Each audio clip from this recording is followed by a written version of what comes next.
you are and where that 1% lives isn't measured in years of effort or mountains of talent, but in something far more subtle, something that's already shifting inside you, right now, whether you're aware of it or not.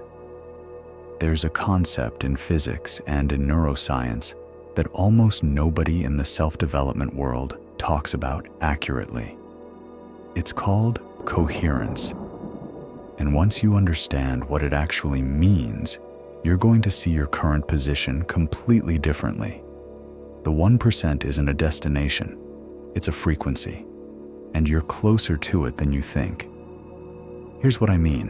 Most people believe the gap between average and exceptional is filled with things they don't have: talent, connections, resources, luck, the right circumstances. So they spend their entire lives trying to acquire those things, grinding, hustling, optimizing, and still feeling like they're running in place.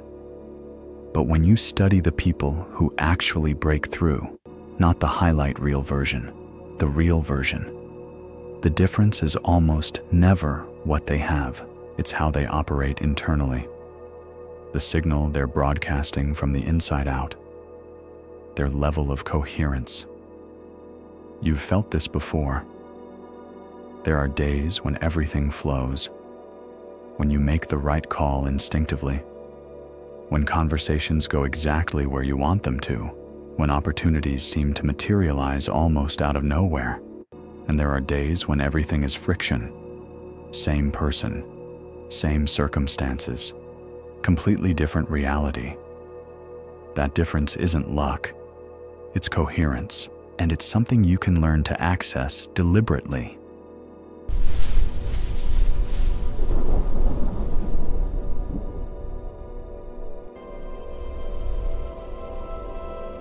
Let me describe something you've experienced but probably never had a name for. There are moments, sometimes during a run, sometimes in the shower, sometimes in that foggy space between sleeping and waking, when you feel completely clear. Not just relaxed, but clear. Like a signal that's been full of static suddenly comes through clean and sharp. In those moments, you know exactly what matters. You know what you should be doing. You know who you're meant to be. And more than that, you feel it in your body. There's a physical quality to it, like your whole system is pointing in the same direction. And then it fades. You go back to your day, back to the noise. And that clarity feels like a dream you can barely remember. What you were experiencing in those moments is coherence. Your nervous system, your emotional brain, your prefrontal cortex, your body, all of them briefly synchronized and pointing in the same direction, operating as one system instead of a collection of competing signals. Most people live in a state of internal incoherence. Their conscious mind wants one thing. Their emotional body is responding to old fears. Their habits are executing patterns from 5 years ago, and their nervous system is constantly scanning for threats that don't exist anymore. It's like trying to drive with 4 people in the car all holding a separate steering wheel. The people in that top 1%, they're not smarter. They're not luckier. They're just more coherent. Their internal systems are more aligned. They waste less energy fighting themselves.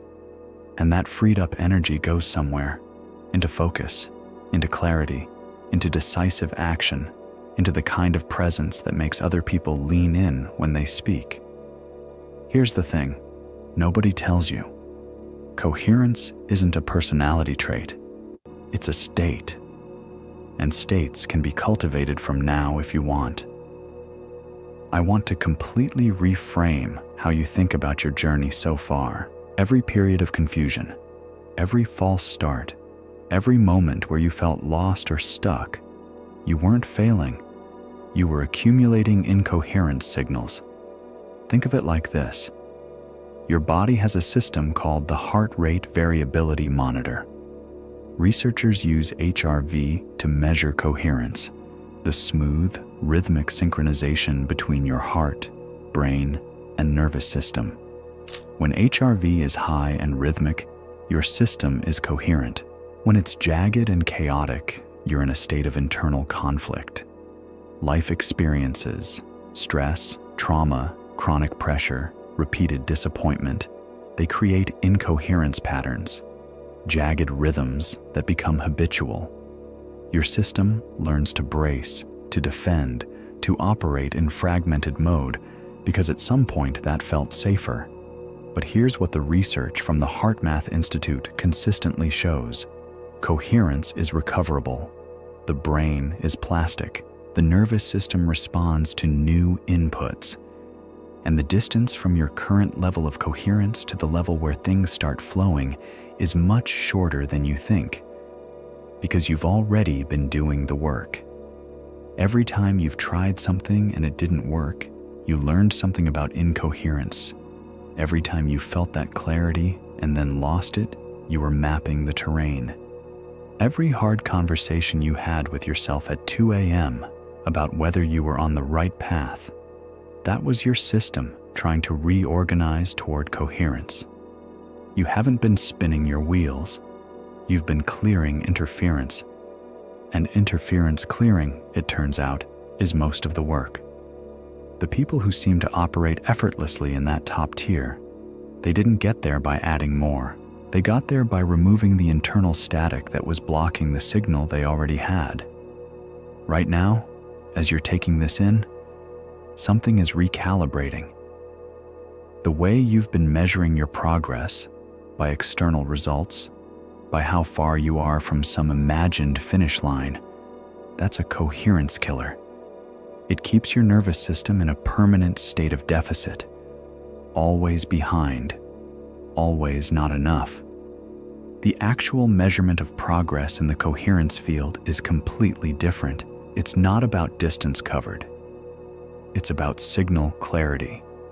And your signal, right now, is clearer than it's ever been. Because you're here, asking these questions, which means the interference is thinning. But there's a layer beneath this that most people never reach.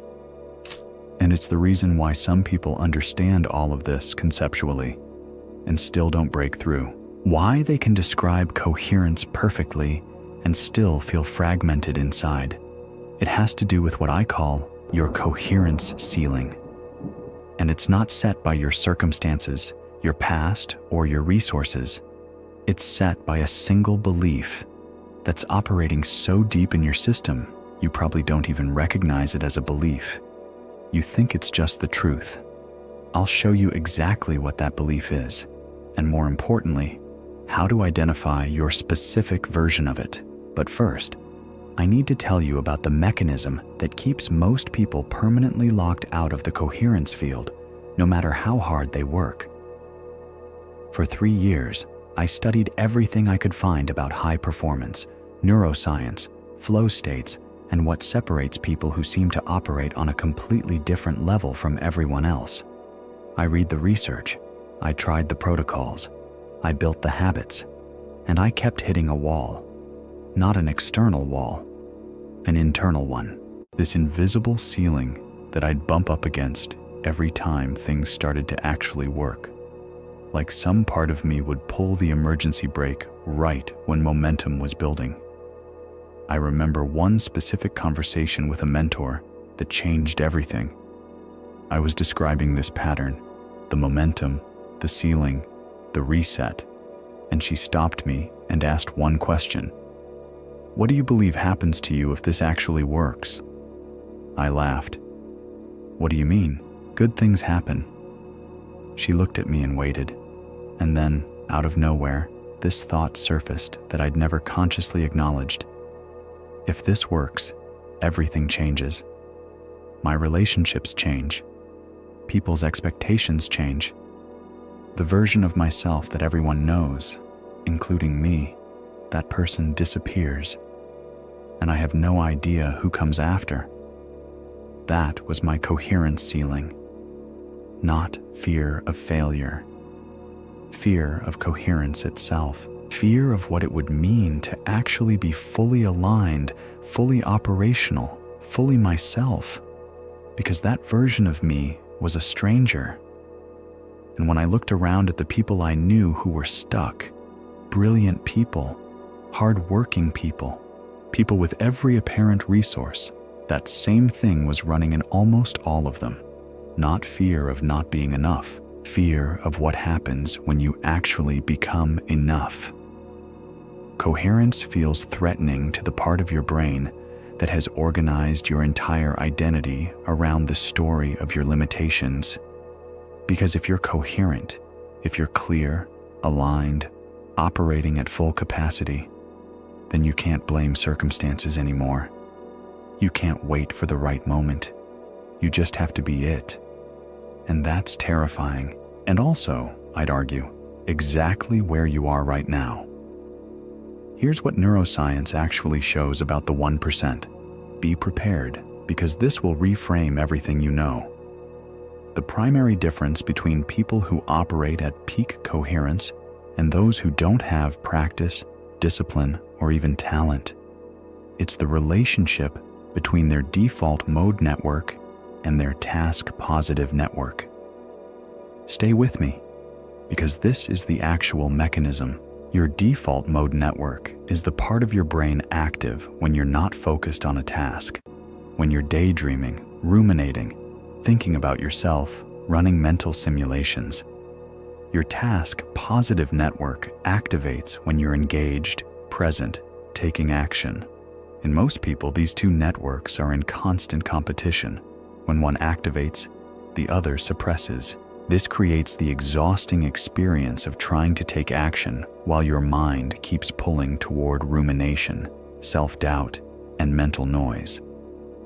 In people operating at high coherence, something different happens. These two networks begin to communicate.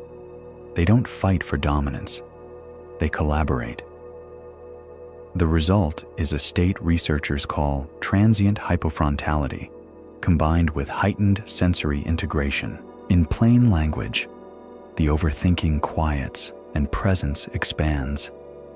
This is the neurological signature of flow, of peak performance, of those days when everything clicks. And here's the part that should genuinely shock you. This state isn't reserved for the elite. It's not genetically determined. It's not the result of 10,000 hours of practice. It's accessible to almost anyone under the right internal conditions. The condition isn't effort, it's coherence. It's the alignment of your emotional state, your physical state, and your intentional focus. When those three synchronize, the network competition dissolves, the signal clears, and you operate at a level that feels, from the outside, like something close to genius. You've touched this state. You've been in it. The question is why you can't stay there. There are specific signs that you're approaching a coherence threshold, a point where your system is primed for a significant shift. Not gradually, in a step change. The first sign is productive restlessness, not the anxious, scattered kind, a focused, directional discomfort, like pressure building behind a door. You feel ready to move, but haven't found the release point yet. The second sign is pattern recognition acceleration. You start noticing connections between things you couldn't see before. Ideas you encountered separately suddenly feel related. This is your default mode, and task-positive networks beginning to communicate, a pre-coherence signal. The third sign is timeline compression. Your sense of how long change takes is shifting. Things that felt years away suddenly feel months away. Months feel like weeks. This isn't delusion. It's your nervous system recalibrating around a new set point. The fourth sign: you're increasingly intolerant of incoherence in others. Conversations that used to feel fine now feel hollow. Environments that used to be comfortable now feel draining.